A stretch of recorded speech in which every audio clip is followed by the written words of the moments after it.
So ladies and gentlemen, welcome all to Fort George National Historic Site. Today we are going to be doing part one of a three-part venture into the history of the Battle of Fort George. The Battle of Fort George actually took place over the course of 3 days, starting on May 25th, as American forces, both on the lake from ships and on land from batteries in Fort Niagara, began to bombard Fort George. The bombardment was overwhelming, reducing the fort basically to a pile of rubble, as one American delightedly accounted that he was very pleased that he could count the shingles blowing off the roofs of the British fort as they bombarded it. So we're going to begin with the bombardment. If you do have sensitive hearing, what the heck are you doing coming to a reenactment?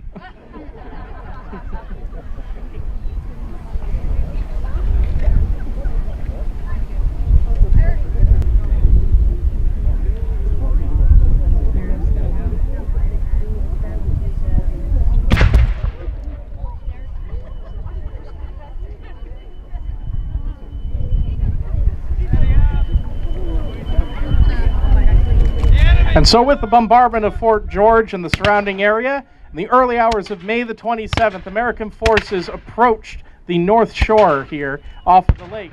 Now the British had been expecting an attack, but they believed it would be like prior attempts of invasion and across the river, so few of their resources were devoted against an attack from the lake. But as the morning mist cleared, they were shocked to see almost 15 enemy warships by their count, and they saw almost 100 small boats and scows, each with between 50 to 60 men on it, rowing towards the shore. An overwhelming force was coming to the shoreline, and the British, with small pickets out there, attempted to hold them while they waited for reinforcements to arrive. Now, the first American forces we have coming out here in their blue frocks fringed with red, these are Kentucky militiamen. Now, the Kentucky militia were actually not allowed to wear blue. Only their officers were, but the clever amongst you have noticed I pointed out they're wearing blue, and that's because the Kentuckians were clever. They asked to wear black uniforms, and anybody here who's worked with natural dye, what color does black fade to? Blue. Now, the first pickets that were resisting were going to be made up of Canadian militia and some of the Six Nation allies of the British. Now, the militia was very simple to be a part of. Every able-bodied male between the age of 16 and 60 was required to be part of the militia. Militia service during peacetime usually meant coming to a place like this once a year, proving you could operate your firearm by firing it 3 times without assistance, and then you got free beer the rest of the day. They usually had it on a holiday. We call those ones door knockers. They usually had it on a holiday so that you would have a festival. You bring your whole family, there'd be fireworks, there'd be music, there'd be food. It was more of a festival than it was an actual military training day. But when war breaks out, never underestimate the militia on either side. Because here's the thing, the militia are defending their own homes. If you're in that situation, you're going to fight pretty viciously too. So the British reinforcements are coming out. We have troops of the 1st Royal Scots and the Glengarry Light Infantry. The Glengarrys are easy to spot. They're the ones wearing 1812 camouflage with their dark green and gray uniforms. The Glengarrys were so good at camouflage that the Iroquois nicknamed them the Black Stumps for their ability to hide in the woods, because all you see are those little shakos popping up in the distance.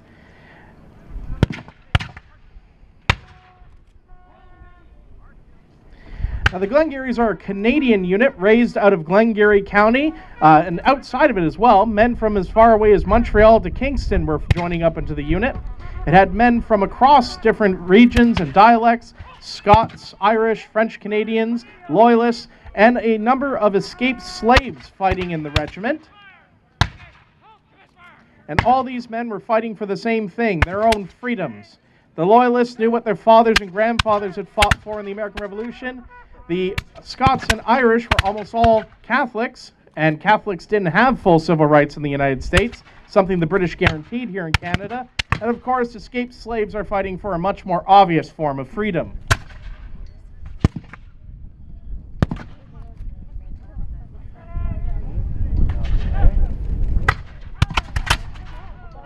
Now, both sides are deploying into a skirmish order rather than the traditional lines. Light troops were trained to fight spread out on a battlefield and fight more independently.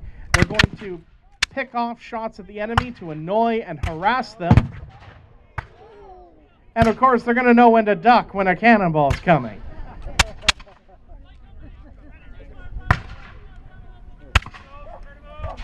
Now, more American troops have come out to join us, some regulars in their blue and red uniforms, but you may have noticed some uniforms there that are gray, and they're wearing green bands and white little tufts in their hats. These men are representing a unit that was raised a little bit later in 1813, but they're out here today, so let's talk about them. And that is the Canadian Volunteers. 153 Canadian citizens joined up with the Americans to fight alongside them for the invasion of Canada. Their commander, by the name of Joseph Wilcox, was actually one of the fellows mainly responsible for the burning of the village of Newark, now Niagara-on-the-Lake, in 1813. And as a result, there was a death sentence over his head. If he was caught, he was to be hung, drawn, and quartered. For any good patriotic Canadians in the crowd, we did get him. Siege of Fort Erie, we put a bullet in him.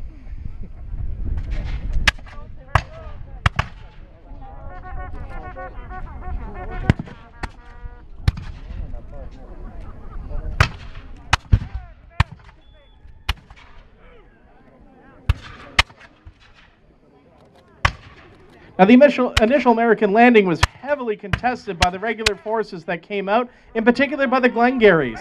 And an interesting moment, the Glengarrys actually charged the Americans as they were still in the low waters with the bayonet. Winfield Scott, who had gained greater fame in the war, commanding at the Battle of Chippewa, records that he actually almost got bayoneted by a Glengarry while about knee-deep in the lake.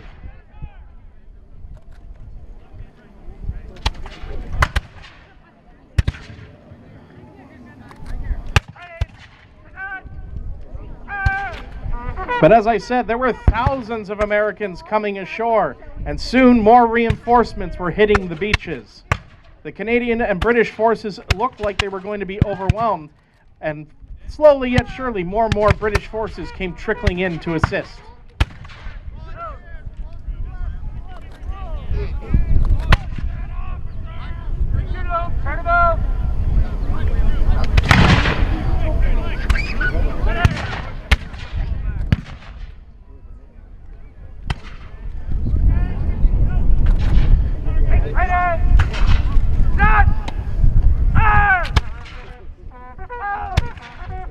And we see the reinforcements moving in that strict precision of the time period. Tactics of the time period required men to work not as individuals like modern armies, but they worked as a cog and part of a greater machine. Thinking independently was frowned upon in the regular forces.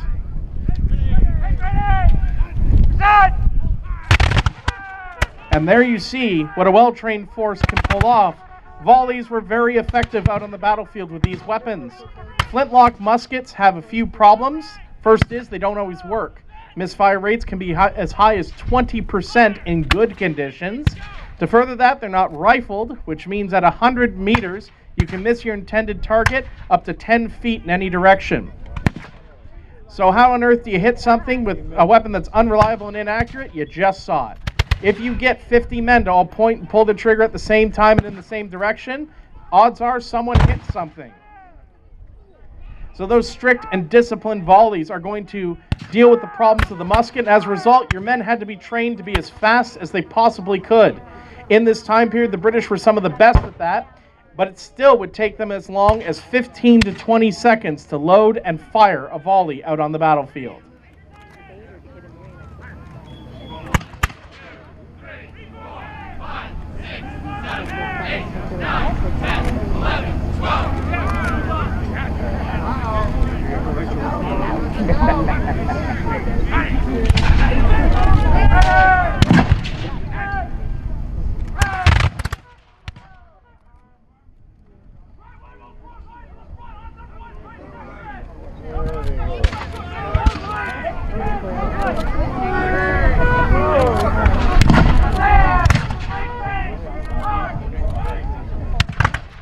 And we see the British reinforcements coming up here in force, forming up into line to face off against the American lines.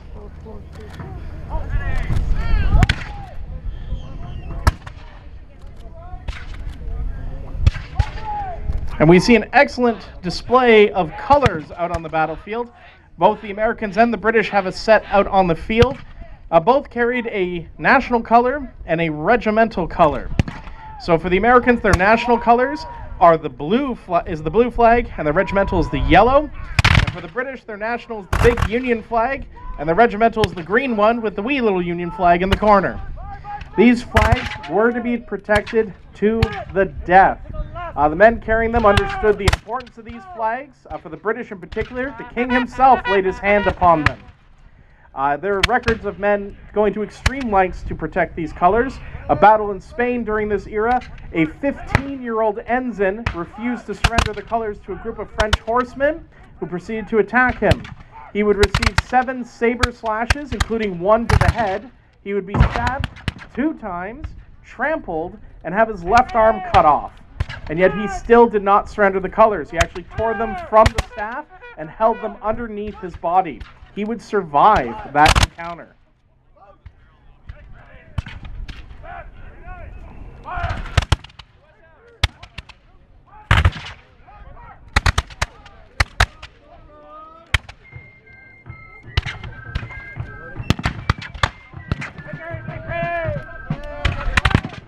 Now, in today's idea, the thought of bringing a band with you to the battlefield seems almost bizarre today, but 200 years ago it was very important. Your musicians were your walkie-talkies. They would be spread out amongst the troops to relay orders up and down, as the high-pitched fife and the drumming could often be heard over the din of battle. But sometimes you would have them play patriotic tunes to help rally the men and give them a bit of spirit as they go out onto the battlefield. Both armies very much employed this. In fact, during the landing, the Americans had all the musicians crammed onto one barge, and as many as 80 musicians were blaring Yankee Doodle throughout almost the entire engagement.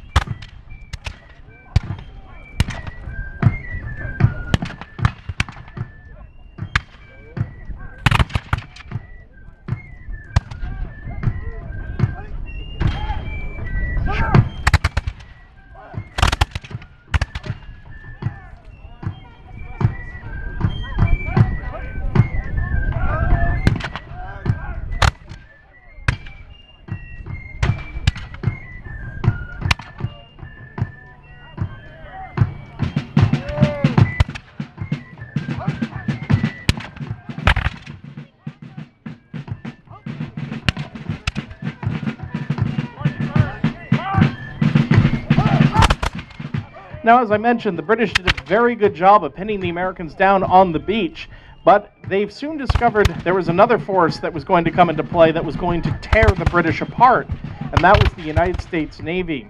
The United States Navy had about 15 warships just hovering behind this landing force, and their commander, a fellow by the name of Oliver Hazard Perry, who would gain later fame in the Battle of Lake Erie, or Put-in Bay, moved them close and began using his artillery on the ships to rip apart the British forces using solid shot and canister.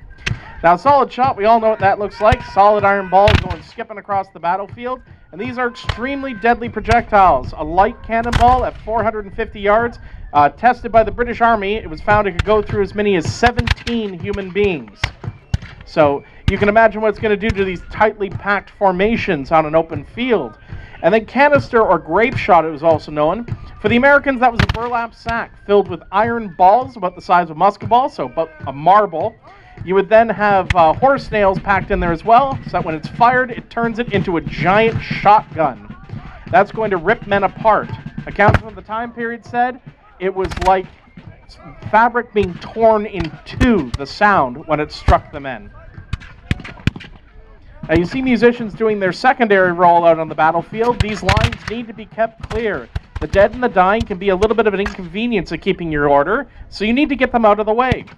As a result, we have this image of drummer boys. These were men. Musicians were paid better, and they stood behind everybody else. You ask any man where he wants to be on a battlefield, that is where he wants to be. Let the dumb kids be in the front.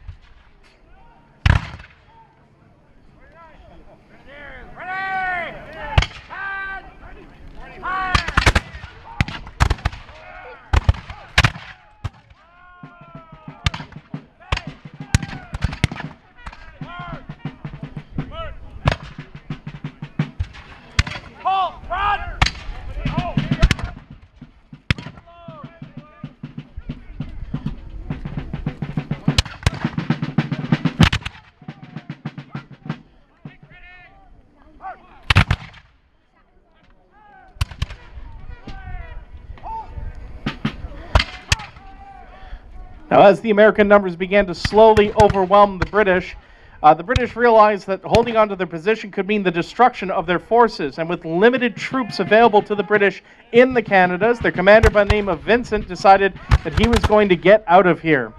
He began ordering his men to withdraw, and he ordered the rest of his troops in the Niagara to meet him at Beaver Dams so that they could withdraw back to prepared positions at Burlington Heights in modern Hamilton.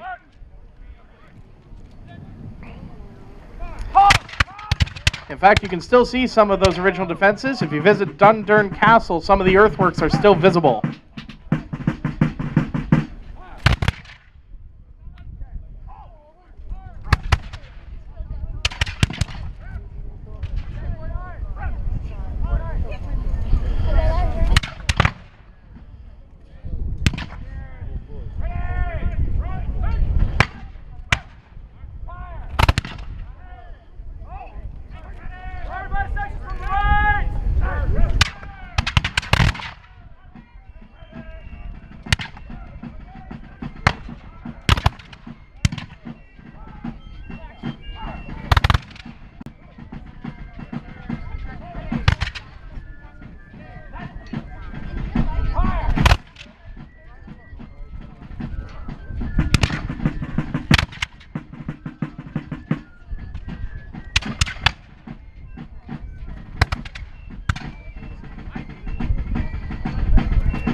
I've heard a few people talking about the uniforms around me, and, well, one of the most common questions I've ever heard in over 12 years of coming out to reenactments is, why on earth did the British decide to wear a bright red uniform with convenient white shoot-me-here X's in the middle of their chests?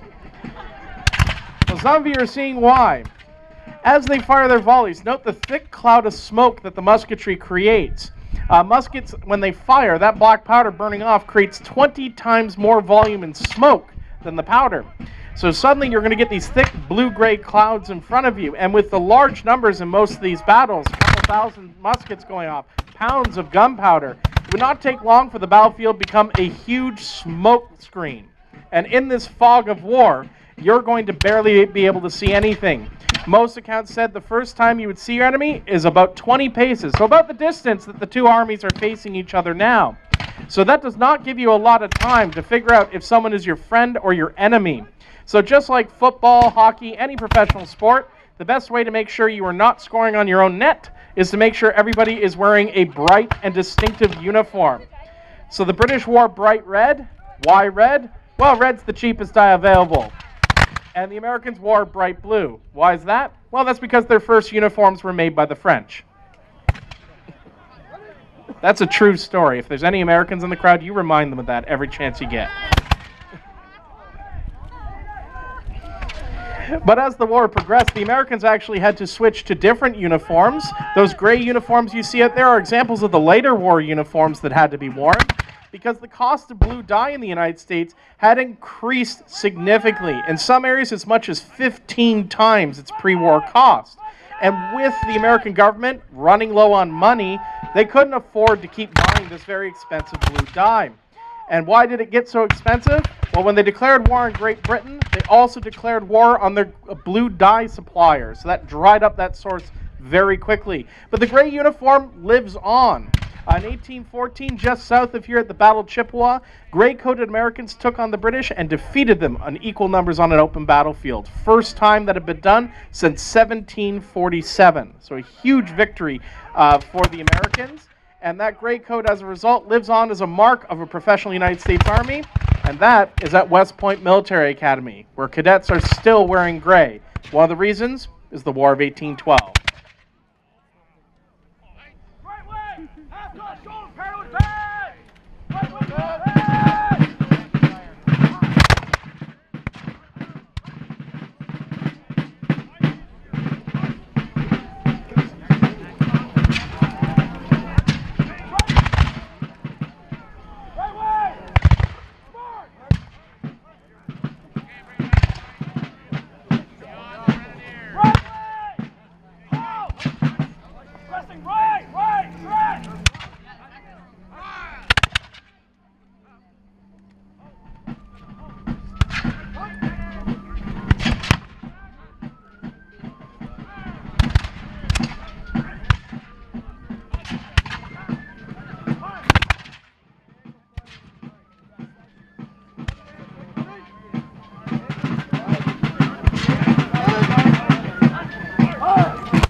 Eventually you get used to those. If you watch me, I'm not even flinching. I mean, I'm half deaf, but I'm not flinching.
So it looks like the Americans are starting to fall back here. Unfortunately for them in this reenactment, their back is not to the lake where they can receive support from the ships. Their back is to a little copse of woods there, so fortunately no ships in the woods.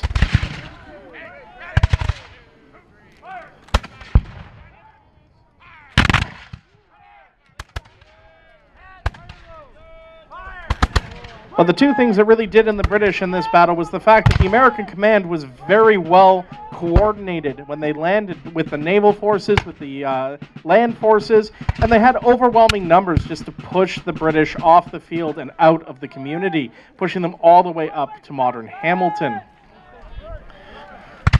In fact, the battle is such a good example of cooperation between naval and land forces that at West Point Military Academy, they still study this battle as an example of combined arms operations.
And as the battle begins to come to a close here, this is the end of part 1.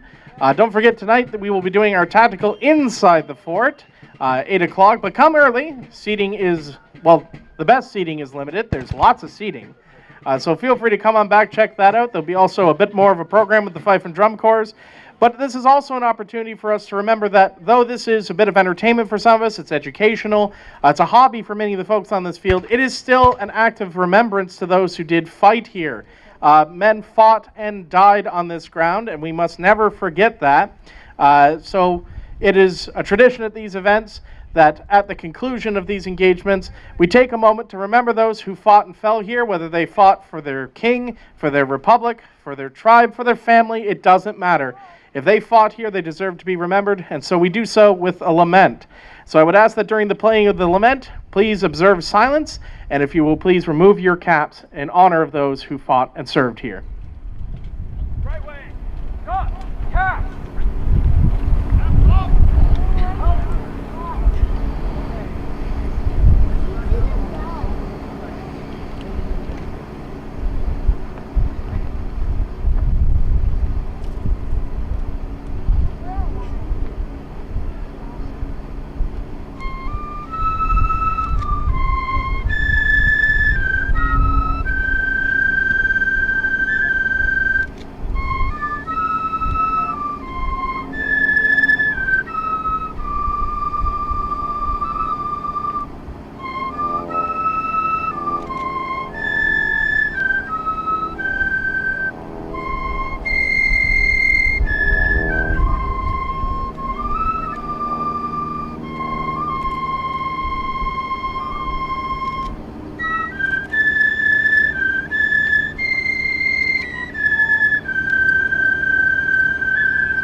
Ladies and gentlemen, a round of applause for all the reenactors who have come out here for this weekend.